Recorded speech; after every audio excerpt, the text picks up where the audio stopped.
Robbing kim? Robbim Alloh. Dining qaysi? Dinim Islom. Payg'ambaring kim? Payg'ambarim Muhammad sallallohu alayhi vasallam. Kitobing qaysi? Kitobim Qur'oni Karim. Tilaging nima? Tilagim iymon. Qiblang qaysi? Qiblam Ka'batulloh. Millating qaysi? Ibrohim Halilulloh millatidanman. Kimning mazhabidansan? Imom Azam Abu Hanifa mazhabi. Do'stlaring kim? Do'stlarim chahor yorlar. Ular kimlar?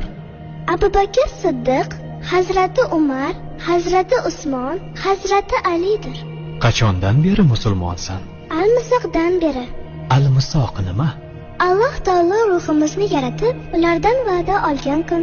E'tiqoding qaysi? Ahli sunna val jamoa e'tiqodi. Kimni yaxshi ko'rasan? Alloh taoloni. Undan keyinchi? Payg'ambarimiz Muhammad alayhissalomni. Undan keyinchi?